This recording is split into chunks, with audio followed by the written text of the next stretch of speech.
Morning Facebook. Morning YouTube. How are we all? Hope you're all good. Hope you're all well, happy, healthy. You know the drill. Hope you are all good this morning. It's Tuesday, the 29th of April. You got 1 day of April left. Then we're into May. I think that's when. Does summer start in May? I think summer starts in May. Summer is definitely starting today. The weather is meant to be beautiful. I'm sat here, I've got my doors open. I'm just in it. Well, I've got a vest on because I've been to the gym, but I've just got a t-shirt on. Blossoms in the garden, enjoying a bone. It's good. I think today could be like what we might class as officially the first day of like proper summer. It's meant to be really warm today. Right. Let me see what's going on. Let's do top five. Top five. As always, guys, this is a weight loss live. If you've got any weight loss questions, please get those in and I'll do my very best to answer them. Faye, good morning. You're in at number 1. Lisa's in at number 2. Dod's in at number 3. Lisa's in at number 4. And Sheila is in at number 5. You're my top 5 this morning. As always, thank you very much for jumping straight to live, coming and saying hello. Lisa H, you have WhatsApp me. I'll WhatsApp you back after this live. I'll go through all my WhatsApps from last night and get back to everyone. Stephen's in. Morning, mate. And Donna's in. Morning. Did you get my message? So I did, Donna. It should have gone through. Let me check now. It should have gone through this morning because I had it set up. And I've not had a notification to say that it wouldn't have gone through. Let me have a look. I'll see if I can put it through instantly. Leave it with me. Don't get me wrong, you'll get it. If I can't do it today, you'll get a box. It'll just be like Tuesday when I send it out. Let me have a look here.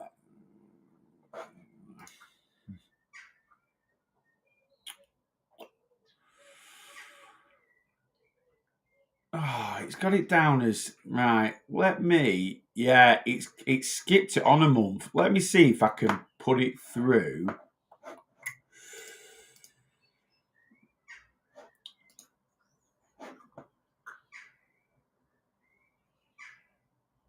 Let me see if I can confirm an order now.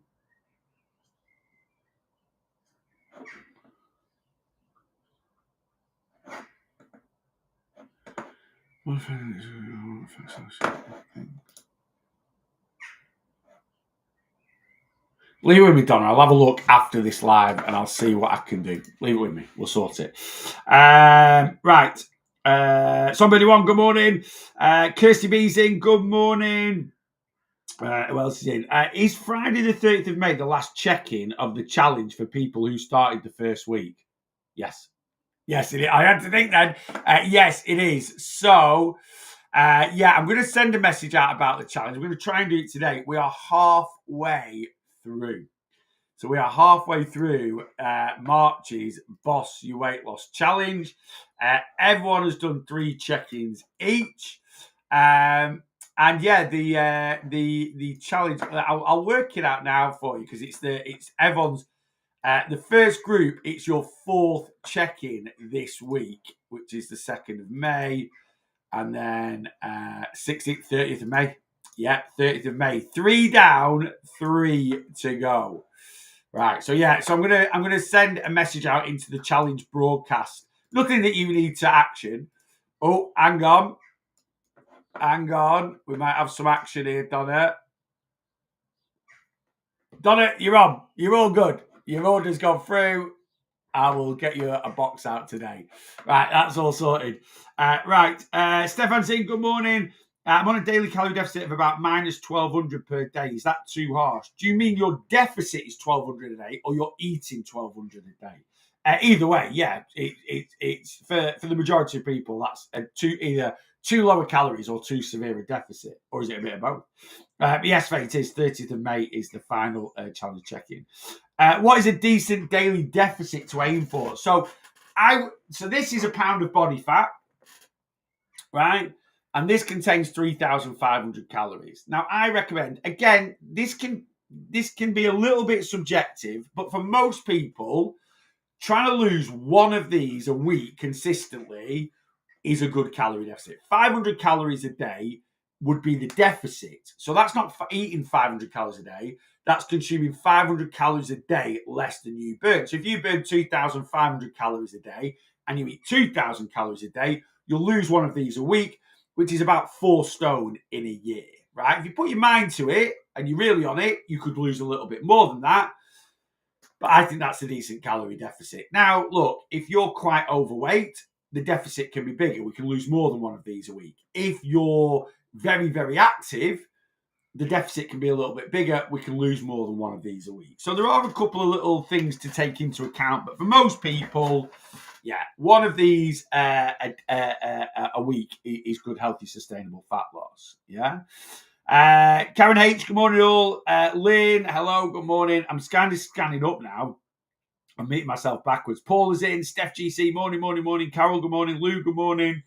Right, no, I'm up to date now. I scanned backwards and I've moved it. Thanks, confused myself at the beginning as I had it different, but now we are near it. I saw it's the 30th. Yeah, so Group 1, you will finish on the 30th of May. Group 2, you will finish on the 6th of June. Done, dusted. Someone on the 6th of June will win 500 quid, tax-free, paid into their bank account on the 6th of June. Then we will be having basically 3 months off, June, July, August, and then the next challenge will start at the beginning of September for the run-up to Christmas.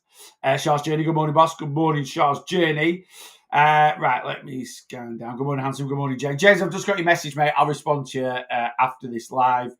But it's all good, mate. Don't worry about it. Right, thank you very much for the gift. Very, very kind of you. So how did my day go yesterday? Pretty good. I think I had 2,000 calories. So I'm just trying to stay out of holiday mode too soon. Yesterday we had 2,085 calories, 161.1 grams of protein, 31 grams of fiber. Yesterday was a spot on day. I'm going to be in a calorie surplus this week because from tomorrow I'm not tracking a single calorie. I'm going away for a few days and it's going to be a calorific few days. It just is what it is. I'm fully prepared for it. Am I going to gain a little bit of body fat over the next few days? Yes. How much? Let's have a look. So today, let me track my calories for today, first of all. Right, we've got the old iPad out. So today, I'm going to have the same breakfast as yesterday. Yogurt bowl, which is 492 calories. So let's copy that to today, copy it to the same meal occasion. Lunch today, not a clue. I've got no food in because Rachel's not cooking while I'm away. We've been emptying the fridge. I think I'm going to have today I've got some Jason's protein sourdough. So I think we'll have 2 slices of that with some eggs. I think that is going to be, and we'll have 4 eggs, just egg on toast, basically. That's going to be lunch today. Nice, simple, straightforward. 540 calories. Afternoon snack, I am going to have a goodness shake because I've got some in the fridge. I'll have a strawberry one of those, 199 calories, 26 grams of protein. So that's in. Tea tonight, KFC. We're on a KFC. So I'm going to have a fillet burger. KFC, no, not a mini fillet. I'm having a fillet, just a standard fillet burger. I'm having a box meal, a drumstick, because you always get a drumstick in KFC. Whenever you get a box meal, does anyone else get any other chicken? I always get a drumstick. I never ask for it. You just get a drumstick. I don't mind because I like a drumstick. Going to have a regular fries, so KFC fries. And we'll just have a regular fries and then a regular gravy. KFC gravy.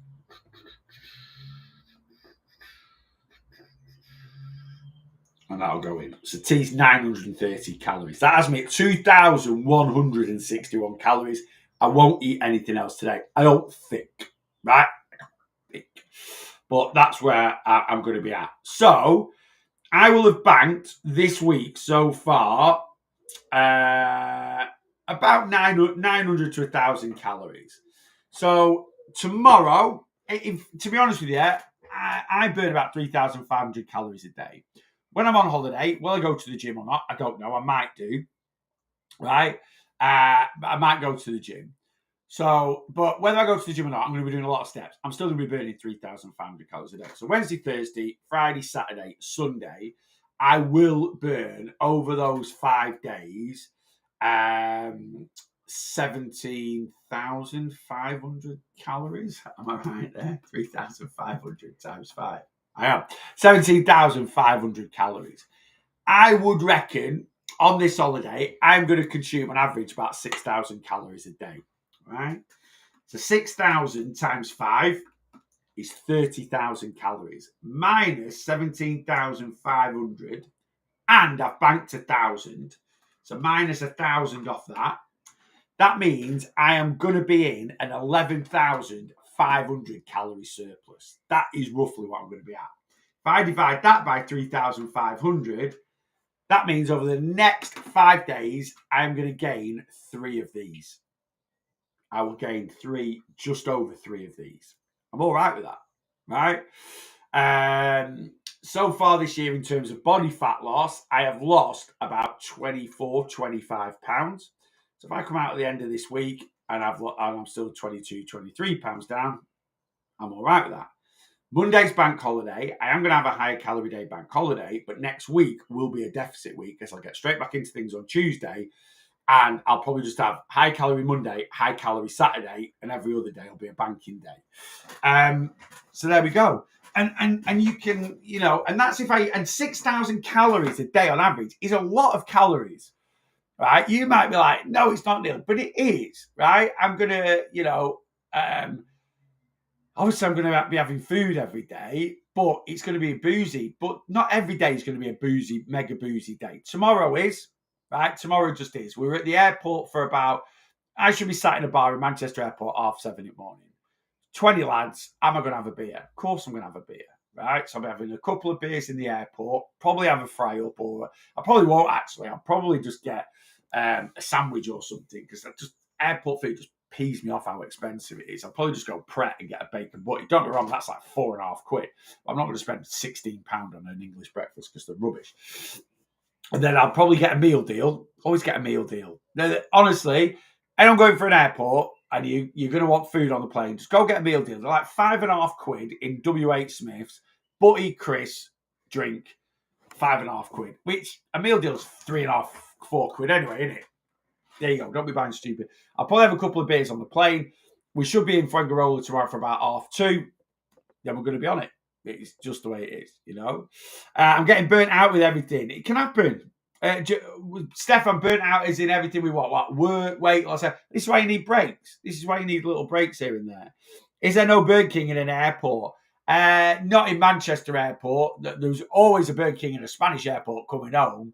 But no, there's no Burger King in Manchester Airport tomorrow.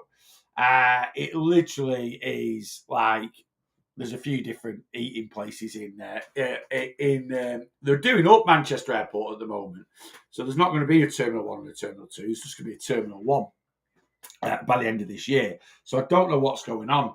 But no, Manchester Airport is literally, there's like Bar MCR. There's a kind of, it's not Wetherspoons, but there's a kind of Wetherspoons type pub.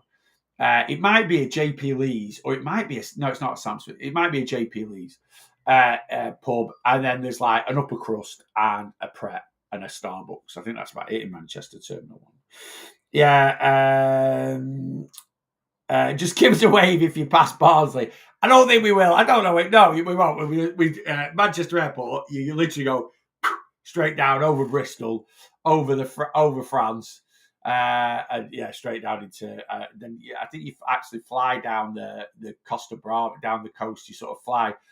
Oh no, you probably go across Madrid because we're going Malaga. I'm thinking we're going Alicante. Anyway, there we go. Right, let me scan up. £7 to lose. Any advice? Right, if you've got 7 stone to lose, you say £7, 7 stone. 7 stone to lose. So a stone in weight is roughly 50,000 calories. So you need to for every stone that you lose in body fat, you need to consume 50,000 calories less than you burn. 7 is 350,000 calories. Now, don't get overwhelmed with that. Don't go, oh my God, right? So, and then, you just need to decide, you just need to decide, what deficit you're going to go in. If you decide to go in a 3,500 calorie deficit a week, that's going to take you 100 weeks to lose 7 stone. Again, you might be, I don't want to take 100 weeks. Why? What's it always blows my mind, that theory, because you're like, right, you've been overweight for 10 years. Why wouldn't you wait 1.5 years or 2 years, to sort that issue out? right? You've been overweight for 15 years, or you've been trying to diet for 20 years, yet you're just trying to sort everything out in 2 months. It doesn't work like that, right? So, yeah, you want to lose 7 stone, create a healthy, sustainable calorie deficit, pound a week fat loss, stick to it for 2 years. You won't feel overly restricted. You won't feel like it's too be tough.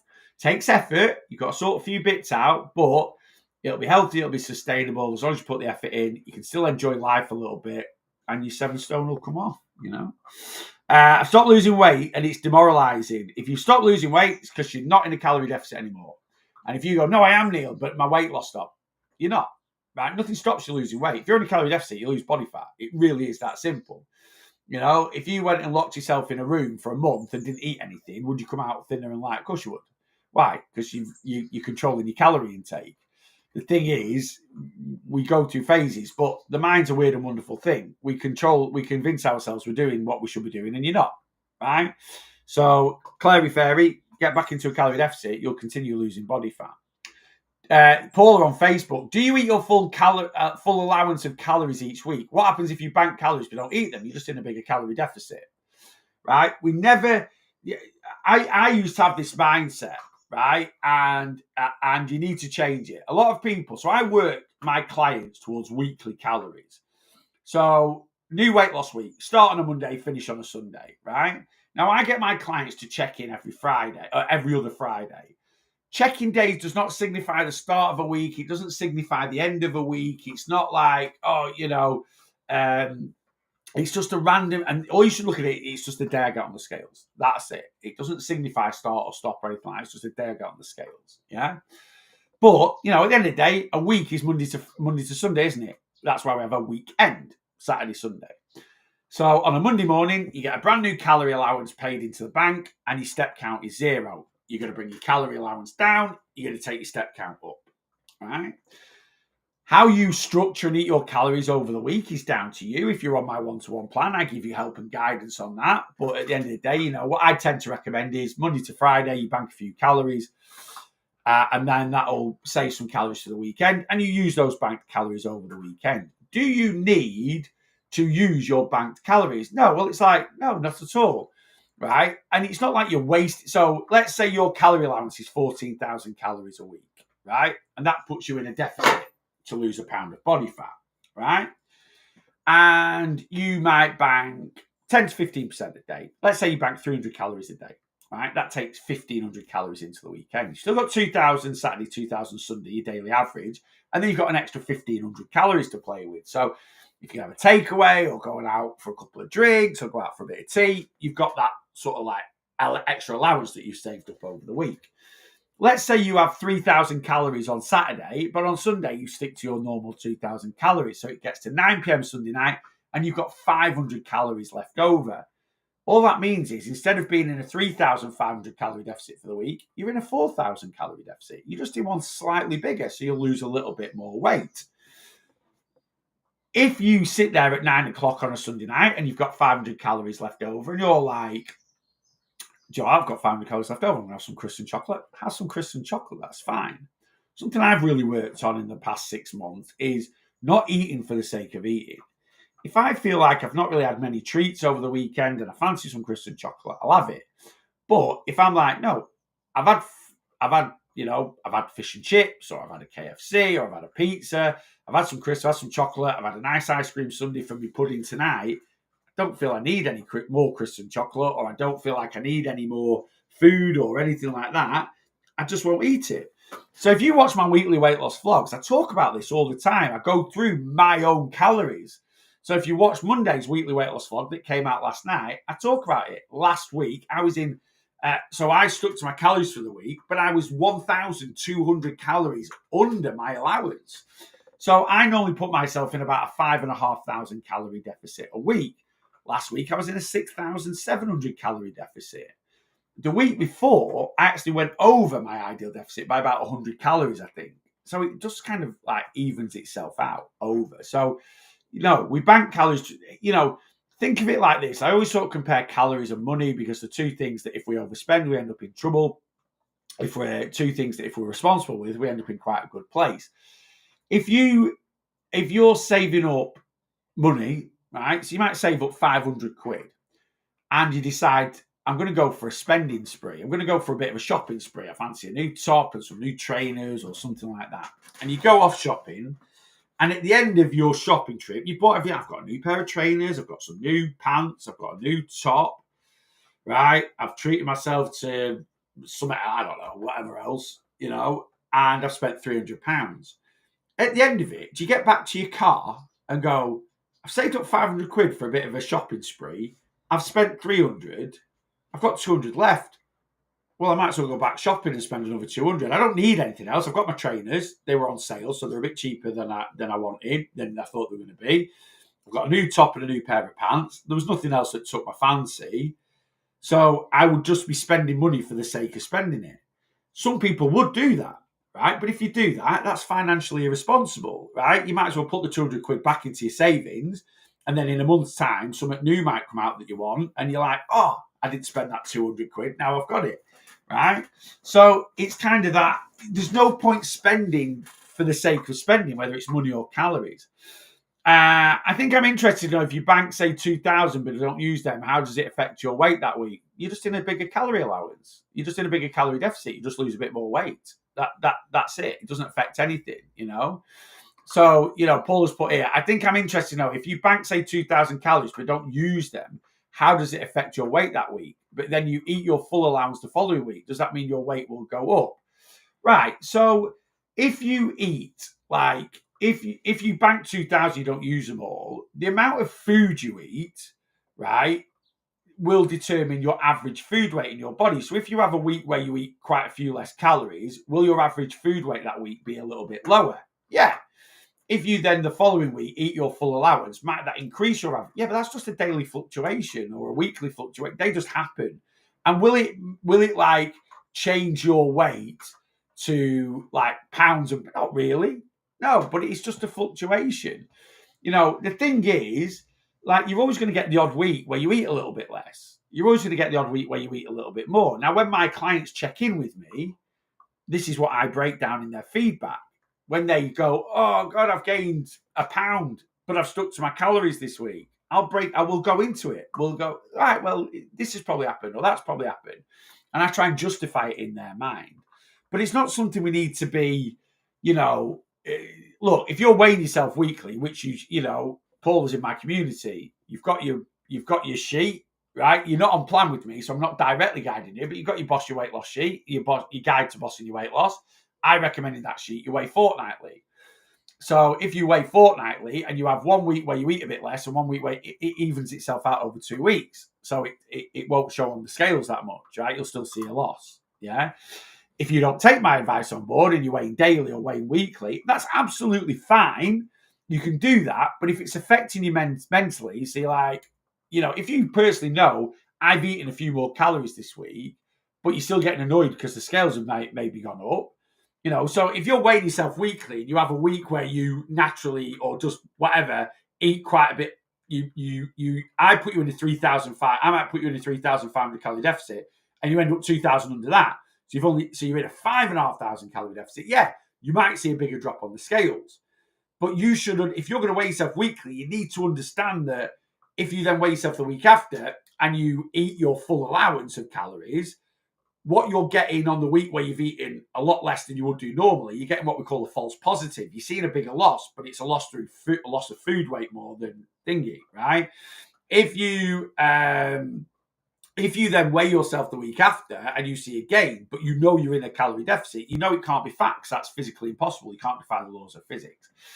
I think I've got stuck in a trap of years of eating more or less the exact same calories each day.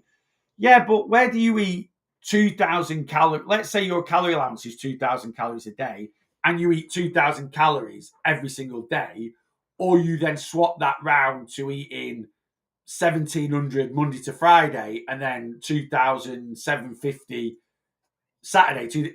You're still eating 14,000 calories over the week. Will that make things change on a daily fluctuate? Yeah, but it won't change things massively. If you eat 2,000 calories every single day, at the end of the week, you've eaten 14,000 calories.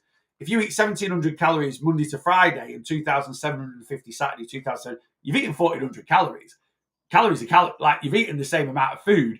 You've just had some lower days and higher days rather than average days.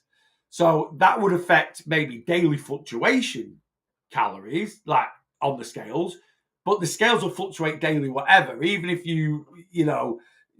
some days you might eat really low, but end up with a little bit of excess water retention for whatever reason.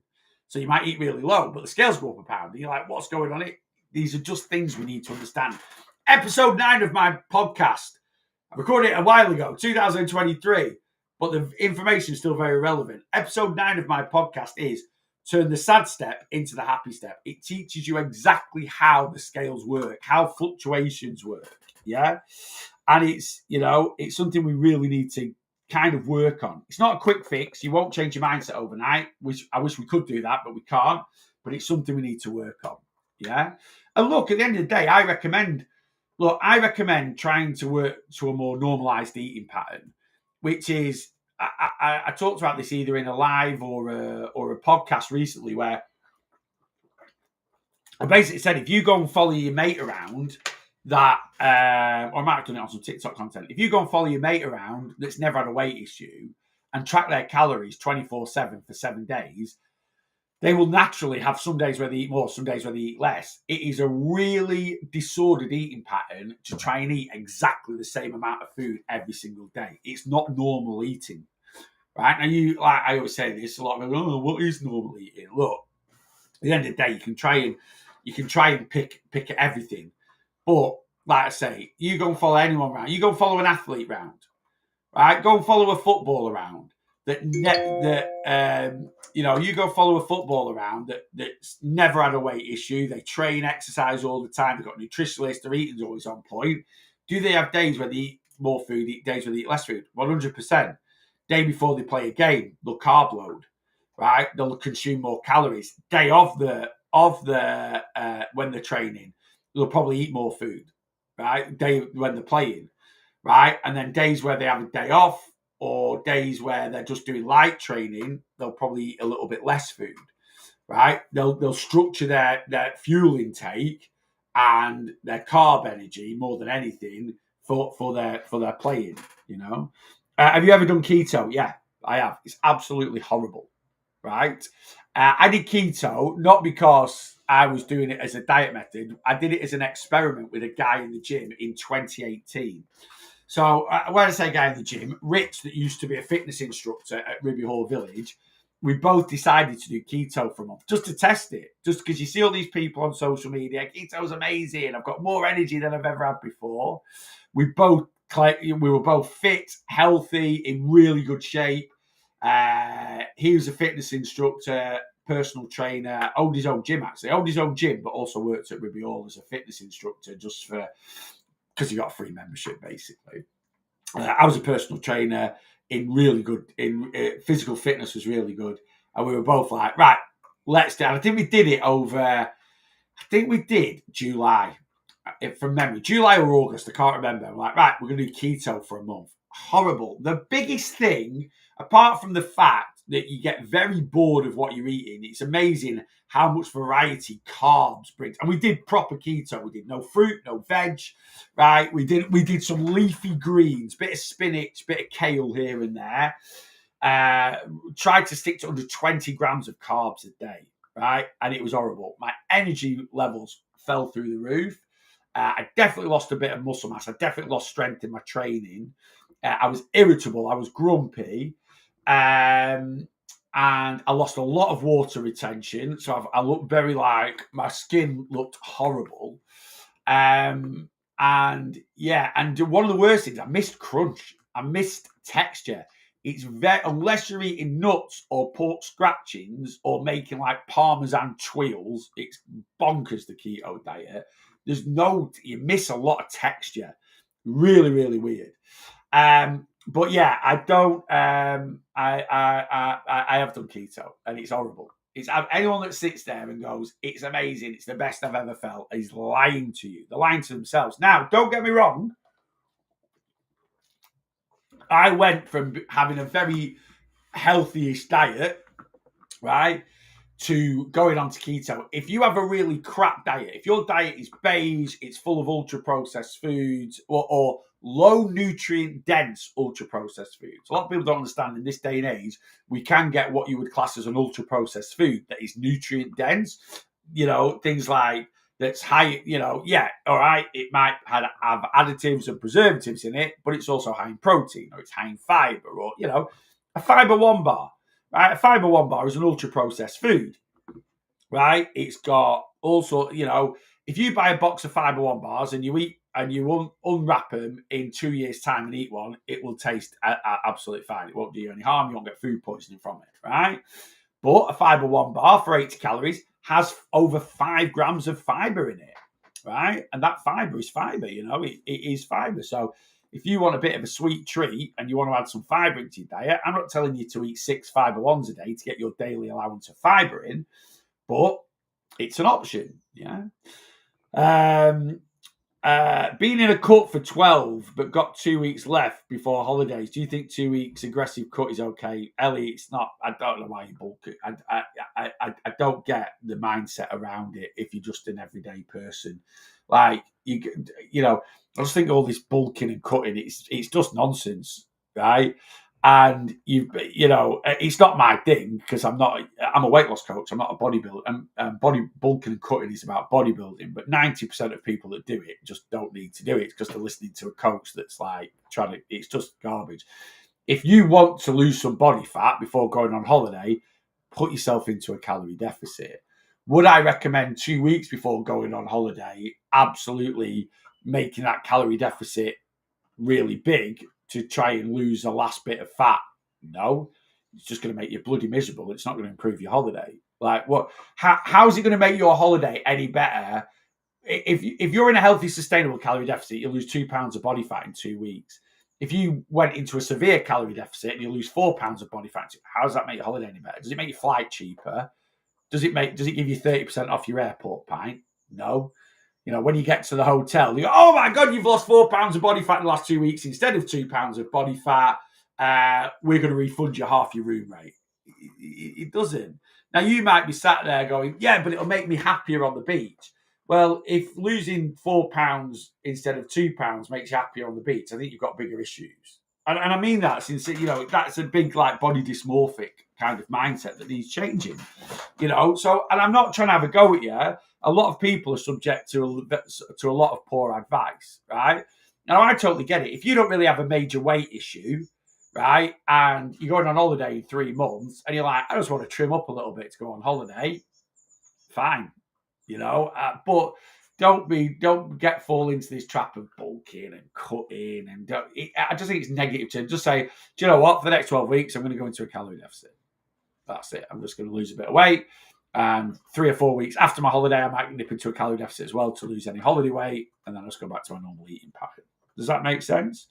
So, and why I talk like that is because too many people are jumping into these, and it's detrimental to your health. If you start eating 1,000 calories a day, even for 2 weeks, it'll affect your training in the gym. It'll make you tired. It'll make you lethargic. It'll make you grumpy. And rather than looking forward to your holiday and going, yeah, I'm on holiday in 2 weeks, this, that, and the other, you're just going to have this sole focus on not being hungry all the time and being tired and lethargic and this, that, and the other. For what? For what's the point? How's it going to make you? It's not going to make your partner love you anymore. It's not going to make you, like I say, it's not going to make your holiday any cheaper. So just don't fall into that trap, basically, What's food noise? What is food noise? Food noise is psychological hunger. That's what I think food noise is. Other people might think food noise is something different. For me, food noise is psychological hunger. It's this telling you to eat something when your body doesn't really need it, right? So we should get hungry, right? Our hunger hormone ghrelin is what's released from our stomach, and it talks to our brain and says, I'm hungry, right? Mine's sort of fluttering about now. Yeah, I was in the gym for 10 to 7 this morning. I've not eaten anything. The last thing I ate last night, I had a protein bar as soon as I finished my live last night. So I finished my live at 9 o'clock, I had a protein bar. So I've not eaten for 12 hours. Over the last 12 hours, I've burnt 100 calories an hour for my metabolism. So since I last ate, I've burnt 1,200 calories. I've also, on top of that, been to the gym and I've trained, which has burned a few more calories. And my hunger hormones, I normally eat breakfast at around about 9:30, 10 o'clock in the morning. So my hunger hormones here are being released, telling this I'm hungry. And I should be hungry, right? And I'll eat my breakfast, and in about 3 hours' time after eating my breakfast, my hunger hormones will trigger again. And this will say to my brain, Neil's hungry again. Yeah, 3 hours after that, it'll probably go again. That's natural. That's just natural responses from my body to tell me to fuel myself, right? If I ate breakfast at 9 o'clock this morning, 9:30 this morning, full of protein, full of fibre, full of volume, it's going to be very, very filling, and at 10:30, I'm hungry, that's psychological hunger. That's food noise. And that food noise could be triggering for a couple of different reasons. You might have had a stressful hour and a half at work, right? And you want something to drag you away from this report you're trying to finish, or this meeting you've just had, or an argument, you might have an argument with your partner on the phone, or you might have had an argument this morning and it's playing on your mind and you need something to distract you. Food noise will do that, right? Eating will distract you from that. Yeah. So food noise to me is what I call psychological hunger. It's basically your brain telling you to eat food, right? When you don't need it, when you don't need food. Yeah. That's my interpretation of it. Yeah. Paula, increased my MJ dose last night. Fingers crossed the food noise will do one now. What are you doing, other than MJ, Paula? What are you doing? Why do you think, you need to answer this question, why do you think the food noise has increased? I know you've always had this food noise sort of thing, but why do you think the food noise? Because I don't truly believe you've possibly been on MJ long enough for it not to be working, and you've sort of said the food noise has really ramped up in the last 2 weeks. So MJ doesn't just suddenly go, I'm getting appetite suppression and it's numbing my food noise and suddenly I'm not, right? And we've talked about this. We've talked about when you come out the honeymoon period of a tool or a method that this starts taking over. And yeah, I totally get why you've increased your MJ to try and get it under control, but you're only going to be able to do that for so long, right? So what are we working on alongside that to get this under control, Neil, I gained 7 pounds back having a weekend away. How much would you say is real fat gain?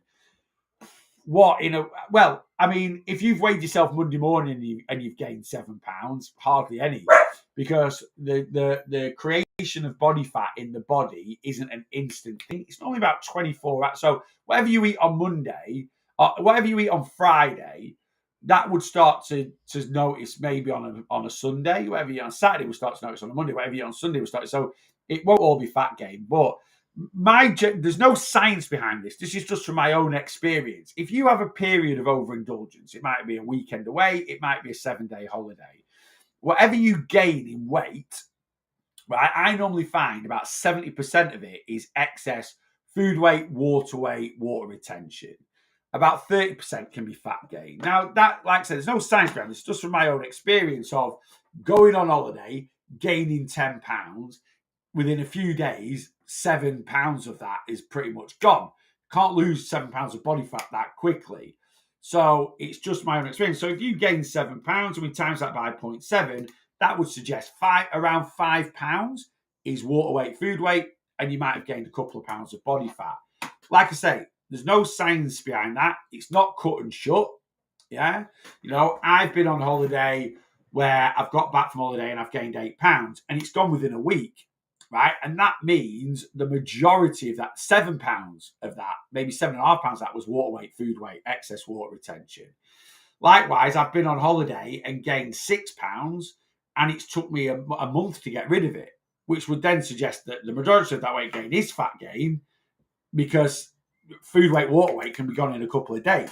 Yeah. So, but that rule of thumb, that 70-30 split, is a good rough guesstimate, right? So if you go on holiday for a week and you get back and you panic and you jump straight on the scales and you're 10 pounds up, I would say you've probably gained about 7 pounds of excess water weight, food weight, water retention.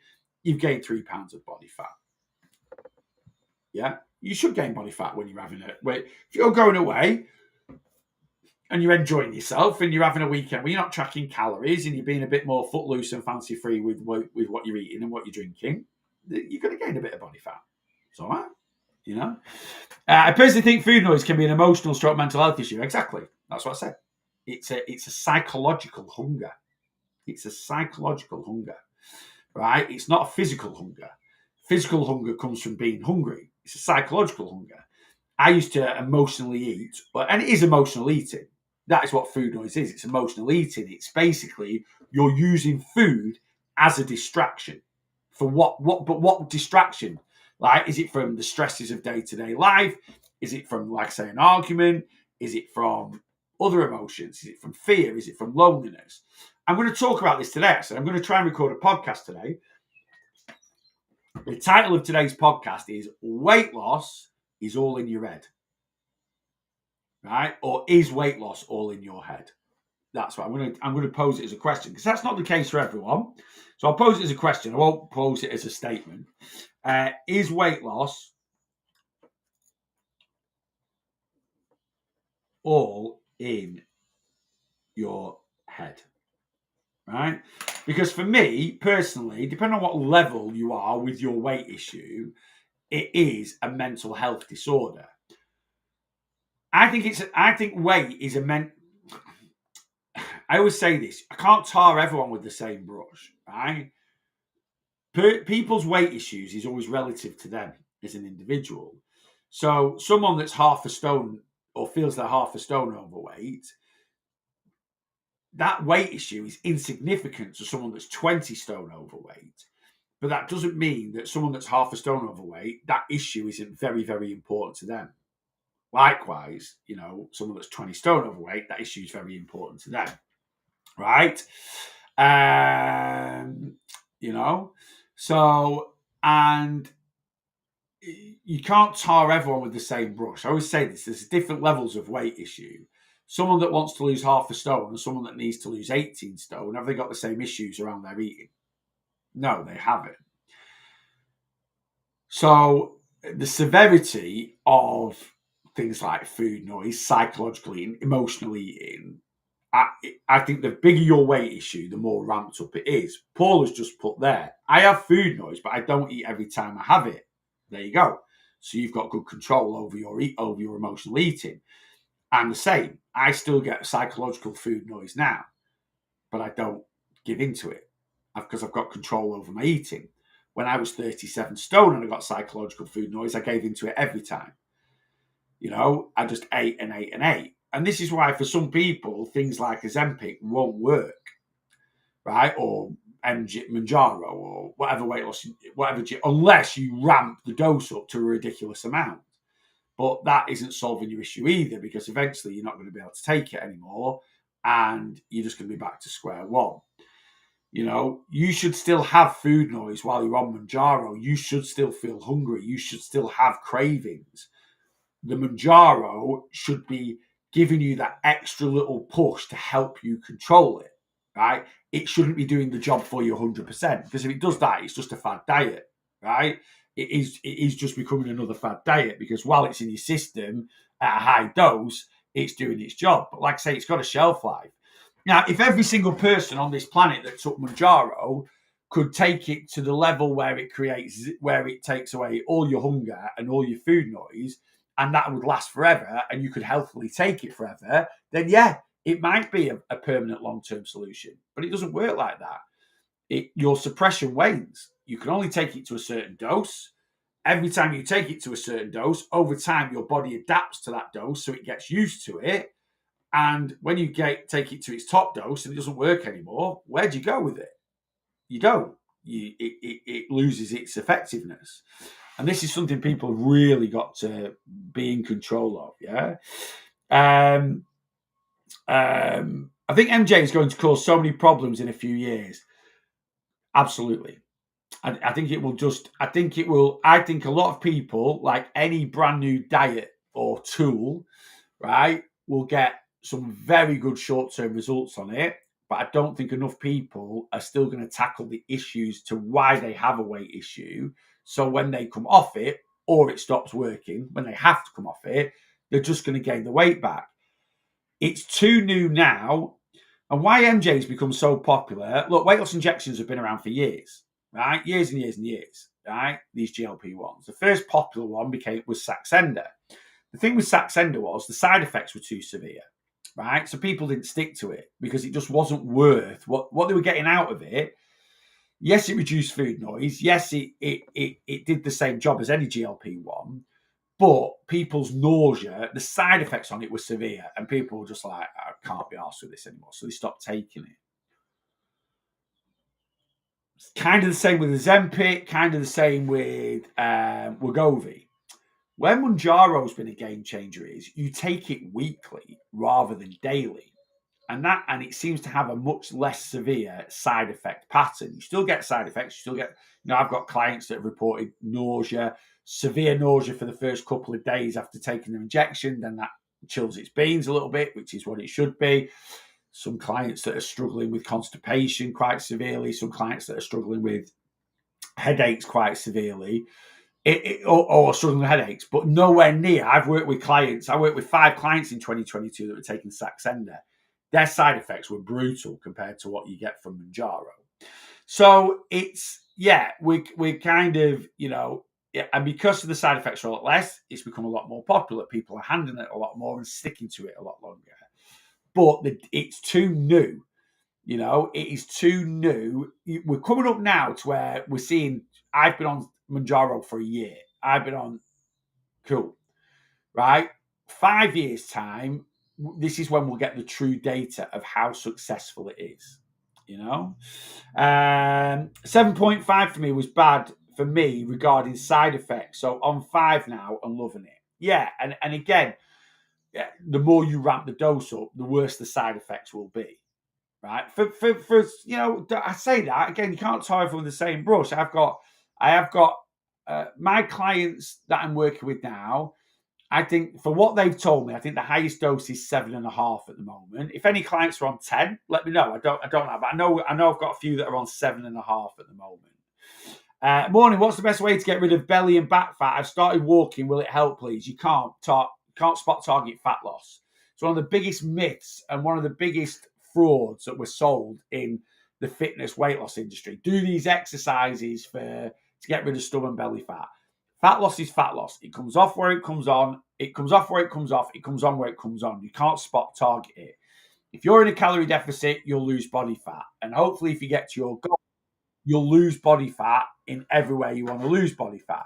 If you get to your goal weight and you don't lose if you get to your goal weight and you haven't lost any body fat, right?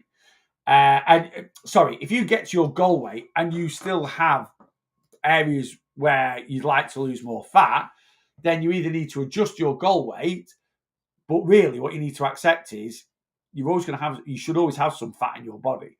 You should always have a bit of a tummy, right? You should always, you'll always have some areas where you're going to store some body fat, right? Might be on your thighs, might be on your hips, might be on your tummy. It just is what it is. Yeah. I'm on 10 right now. Okay, so Tony's on 10. I wish I could target fat loss. I know when people do, like I say, people get sold down the river all the time with it. Do these amazing exercises to get rid of stomach and belly fat. It does nothing for your belly fat. It just burns calories, right? Where that fat loss comes off is where it comes off, I'm on 15. I'm hungry, not losing weight. Think about food all the time. So this is a prime example. Clary Fairy is nearly on a maximum dose of Mounjaro. The most you can go on to is 17.5, and it's not working for her anymore, right? And that's either physically or psychologically, right? She's either learned to push past it, right? Or she's been on it that long, it's lost its effectiveness, right? So, plus, Clary Fairy, how much, where you're at, a lot of people try and push themselves too far. Sometimes you do get to a point where you've just got to accept this is what your weight is. Some people are like, I get people like, I'm not losing weight anymore. I had a girl the other day that commented, I'm not losing weight anymore. I was like, well, you're not in a calorie deficit. No, I am in a calorie. And she actually was she wasn't in a calorie deficit because she's not losing body fat. But she literally weighed like 9 stone and she just wanted to lose 2-3 pounds. And I'm like, look, it is very, very hard to lose what you've not got, right? If you've got zero money, like zero, you're absolutely skinned. It's very hard to spend a tenner, isn't it? Because you've not got it to spend. It doesn't mean you can't spend a tenner. You'll have to go and find that tenner to lose in a way. So it doesn't quite work. It doesn't quite work exactly the same with fat loss because everyone generally has always got some body fat. But the lighter we get, the less margin of error there is, the more on it we have to get. And what we need to remember is sometimes we get fixated on a number, right? Physically, we're happy, right? A lot of people, they're looking at, I'm wearing the clothes I want to wear, but I just want to push this number. When you get kind of not psychologically happy, when you get subconsciously happy with your weight, right? Your need then your focus wanes. And when your focus wanes, so does your consistency. That's kind of how it works. Yeah. I need another stone. BMI is at 26. Yeah, but like your BMI is not stupidly unhealthy. We always have to appreciate where we've come from. I used to be, my BMI, right? My weight to have my ideal BMI, I should be 13 stone. That's 5.5 stone less than I am now, right? As someone that has been 37 stone, whose genetic makeup makes him prone to gaining weight, makes it hard to control. For me to lose enough to go down to is just, it's not worth the physical and mental torture to because you might be like, well, Neil, yeah, but you just need to stick to a calorie deficit. Yeah, but I'd have to keep reducing. Like I can counterbalance my weight loss so much with movement. But for me to keep pushing and pushing and pushing my body to go lower and lower and lower, like I have to appreciate where I've come from. Like you might come from a very low income background, or you might come from, a very low income household, a very low income upbringing, right? And all your life, you might have dreamt of being a multimillionaire. And it's kind of like you've got to a point now where you have a comfortable background. You've got a nice house, you can comfortably afford it, nice cars. But sometimes that's never enough. In your head, you always want more. And to then push to, instead of having a nice 4-bed detached house, you want the 6-bedroom mansion, right? Instead of having the nice 3-4-year-old BMW that you can comfortably afford, you want a brand new Porsche.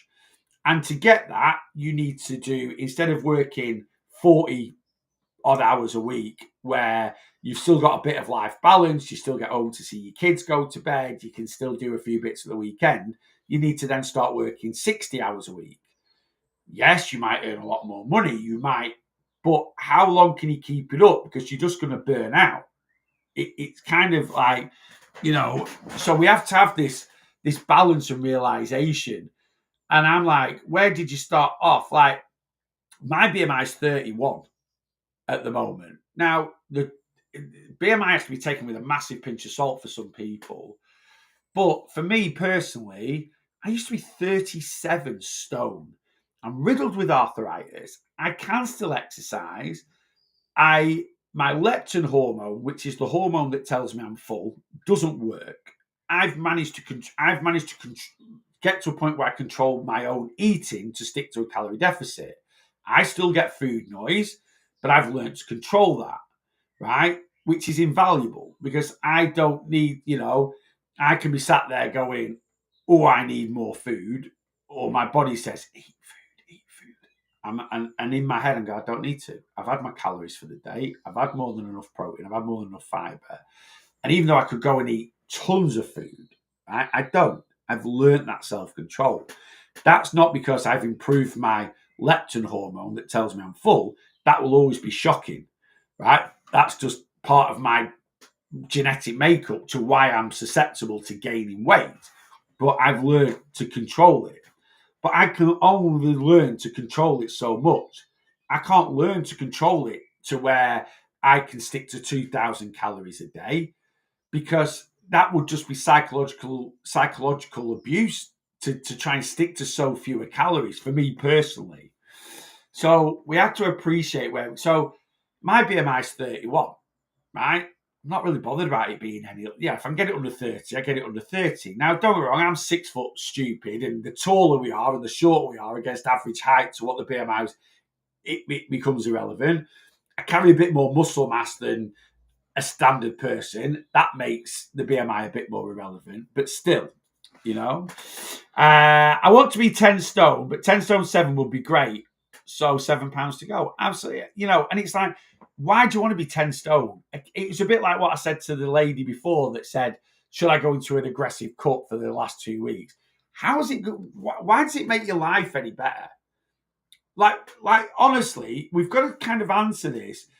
If you've been over, no one that's 10.5 stone, whether you're 4'11" or 5'5" or whatever, no one that's 10.5 stone has a physical weight issue, right? Forget what the BMI scale says or anything like that. You don't have a physical weight issue. Your current weight is never, if you stay 10.5 stone, it doesn't matter whether you're 30 or whether you're 70, that weight is not going to put a physical pressure on your body, right? The way you live your lifestyle might do, but if you live a pretty decent, healthy-ish lifestyle alongside it, you're all good. So going from 10.5 to 10, you've got to ask yourself, what value is that going to bring to me? Is it going to bring a value that's going to make my life better, or is pushing and chasing this number constantly actually just going to make my life worse? I know the answer because, like I said to that lady, if someone said, look, your mortgage is £1,000 a month, but you go from 10.5 stone to 10 stone, it'll be 500 a month. I get it. That will improve your life. An extra £500 a month in the bank, less of a stress, less of a big overhead to cover. That will improve your bank account. But whether you're 10.5 stone or 10 stone, the clothes you buy are the same, right? I went to JD the other day and bought a new t-shirt, right? And it didn't matter whether I bought a small or I bought a 2XL, which is what I got, right? The price was the same. I would be really peeved if I'm going in there and I'm buying a 2XL t-shirt, which is a small t-shirt, which is half the material of a 2XL, right? And the t-shirt's 45 quid. So I buy this size t-shirt, it's 45 quid. This guy over here, that's 18.5 stone, 6'5", buys the 2XL version, gets double the amount of material, and he pays 45. He pays exactly the same. So your clothes aren't any cheaper. Your clothes, it's like your mortgage isn't going to be any less. When you go out for tea, they're not going to be like, can you weigh yourself before you come into the restaurant, please? Everyone that's 10 stone or less, you pay this much. Everyone that's 12 stone or less, you pay this much. Everyone that's 14 stone or less, you pay. You've got to ask yourself, chasing this random number on a set of scales, how is it actually going to improve your life? Because what I've worked with so many clients over the years, I've been doing this job now for 7 years. You build up a lot of experience. I've worked with a lot of clients chasing numbers, and I remember having a PT client and she wanted to be 11 stone. She was 15 stone and she wanted to be 11. That was kind of a goal. And her goal was 11 because she said when she was 21, she was 11 stone. She thought she was really fat then, but she would give anything to be 21 and 11 stone again. So that was our target. We worked, and in a year, about 9 months actually, I got her down to 11 stone. She was still unhappy. She said, I don't quite feel I've got where I want to be. And she said, I'm going to go for 10. I had so many female clients that their goal was 10 stone. It didn't matter if they were 5'1" or 5'9". Just wanted to be this round 10 stone number. Right. And I said, oh, okay. But I said, that has to be it. I said, really, come on. Why do you want to be there? She said, to be honest with you, she said, I don't know, but I thought 11 stone. And at the time, I was a bit naive to it. Anyway, she got to 10 stone and she still wasn't 100%. And I'm like, you chase. I said, you've put down to being unhappy, down to your weight for so long, right? Now you've got to a weight that you thought would make you happy, but you're still not happy. That tells me now that there's more issues to why you're unhappy. It's not to do with your weight. And you're just going to keep chasing. Next thing, you're going to be 9 stone, then 8 stone. Next thing, you'll have an eating disorder. And we talked about it, and she was like, no, you're right. You're right. I'm not. She said, I've been unhappy for about 10 years, and I've always put it down to my weight. And maybe it isn't. Maybe actually I was happy. Maybe if certain elements of my life were better, I wouldn't be so worried about being 15 stone. You know? So we have. I know it gets a bit deep thinking like that, but it's really important we don't keep chasing numbers for the sake of numbers. You know, I was trying to lose last stone, but I just started weight training, so hopefully change body. Yeah, absolutely. So look, again, I'm going to tell you something now that a lot of people might not want to hear. Losing weight doesn't make you look any better, in a way. It doesn't. I think people sort of, they feel like they don't look great in a mirror, and they're kind of like, they think, oh, from weight loss, I'm going to look better. And I think this is another reason why people chase numbers. Like, when I was about 18 months into my weight loss journey, and I felt I looked worse than when I was 37 stone. I looked like a melted candle. I had so much loose skin. I'd lost all this weight. Don't get me wrong, physically and mentally, I felt miles better. But what took the gloss off was looking at myself in the mirror. Now, that's a mental health issue again. That's psychological. And I have loads of loose skin now. You know, look, I've still got it. These things here, the old bingo wings, right, are the detriment to a lot of, certainly females. Females mention a lot more than males. But the old bingo wing, right, seems to be a massive issue to a lot of females. They hate this bit here, right? And, you know, I'll always have this. I'm not going to pay the money to get rid of it. It used to bother me. I'm just used to it now. It just is what it is. It's just part of my weight loss. Now, going to the gym and training has allowed me to fill my arm up with a bit of muscle. I'm not saying I'm dead muscular. I'm not, right? But if I hadn't gone to the gym and trained, this would look a lot worse than it does now, because I've added a bit of muscle to my arm. That's filled up some of the loose skin. I'm never going to fill that up unless I maybe took gear or something. I'm not going to do that. So, yeah, going to the gym will change. Like, weight loss in a way won't physically make you feel massive. And don't get me wrong, to some people it might, but for me personally, it didn't. What physically made me feel better about things and about still having loads of loose skin, this, that, and the other, was going to the gym, was changing my body composition, right? And you will change your body composition through weight loss because you'll get smaller, but you won't necessarily change your body composition to viewing yourself in a more positive light. Now, that might be wrong of me to say, and you might be like, well, that's not true, Neil. That's a vanity thing. Part of weight loss is always going to be around vanity, isn't it? You know? What I'm trying to say is, I've got a lot of people that have lost a lot of weight, and their loose skin is very detrimental to their mental health. Go to the gym, go training. You'll still have to. I've had some loose skin operations, don't get me wrong, but I still got a lot, right? But going to the gym, training, improving your overall body composition will make you feel better. Yeah, does that make sense? It's that lower belly fat I can't lose. Sometimes you can't. Sometimes, you know, I said this before on the live. You can't spot target fat loss, and if you get down to 20% body fat, right, it's very hard to push past that consistently, right? If 20% body fat, you've got a bit of lower belly fat, you've got a bit of lower belly fat. It's just your body. That is just the way. That's just the way your body is. You know, that's just the way it is. And again, we have to ask ourselves this: having that little bit of a tummy, having that little bit of lower body, having that little bit of tummy fat, having a bingo wing, really, in the grand scheme of things, what massive effect does it have on your life? What you know, things that you class important, you know, health, your family's health, you know, the fact you've got bingo wings, does it make your kids poorly? No. The fact you've got bingo wings, does it make, like, say, your mortgage more? No. The fact you've got bingo wings, does it stop you going on holiday? I know a lot of it's psychological, and I know you can't turn emotions off, right? And a lot of people are underconfident and it affects the self-esteem. I get that. But how you can improve, if your current physicalities affect your self-esteem, right? Well, what are you doing to improve your confidence, improve your self-esteem, make you feel better about yourself, make this better? Again, I know it's really deep and it's not a switch that you can turn on and off, but it's something that you've got to look at,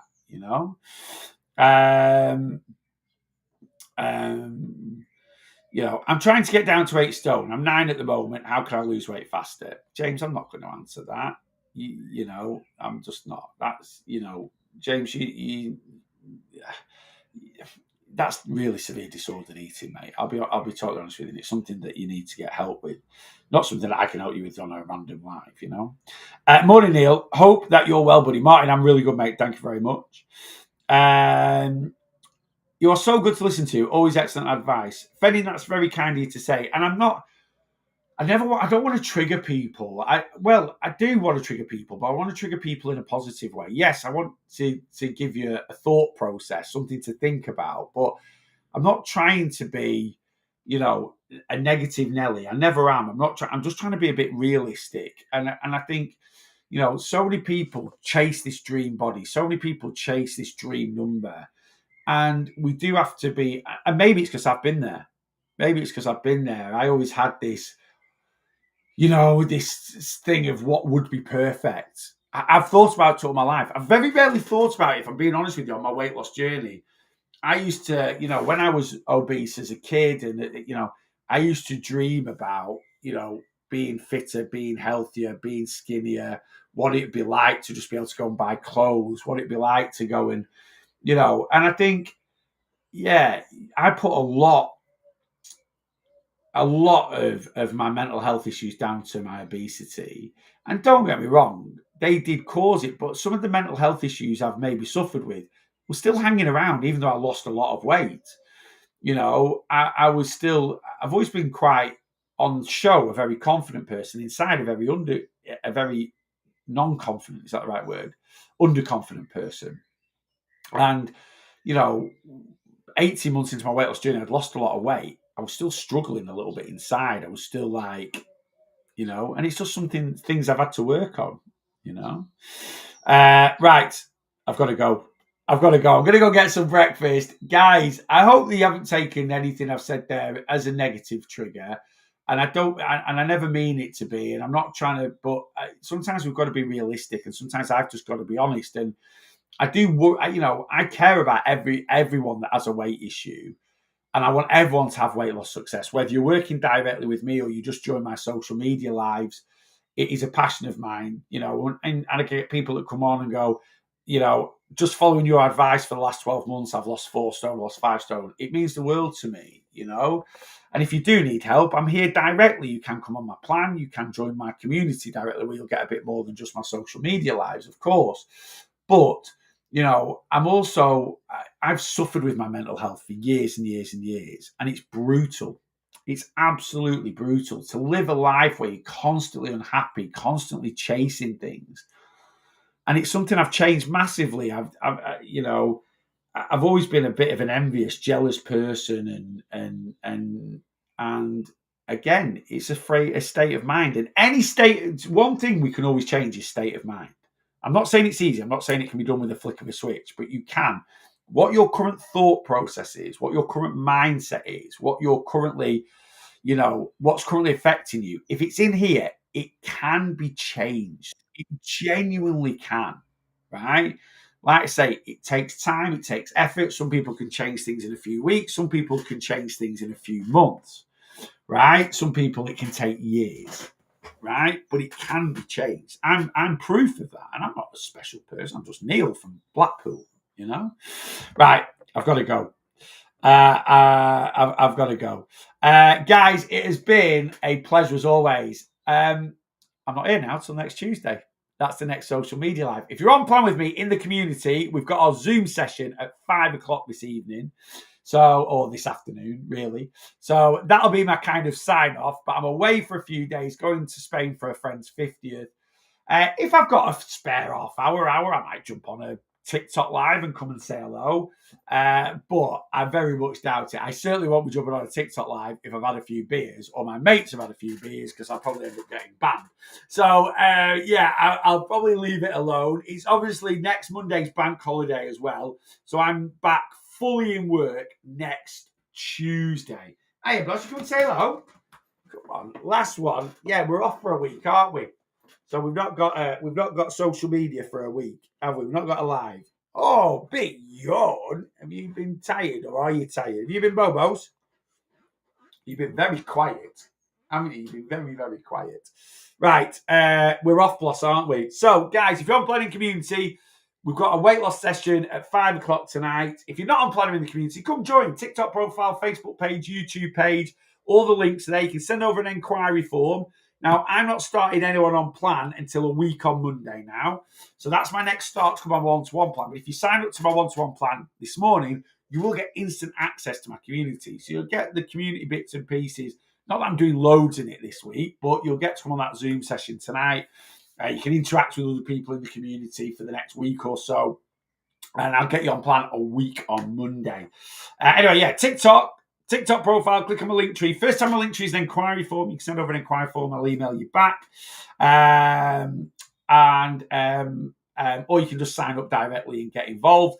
But anyway, TikTok, I will see you a week today. 8:30 a.m. next Tuesday is the next TikTok live. So have a good one if I don't see you before. And then you lovely people, Facebook and YouTube, exactly the same. Exactly the same as the old TikToks. We will be back, Facebook, YouTube, live a week today, 8:30 a.m. next Tuesday morning. Have a great week if I don't see you before.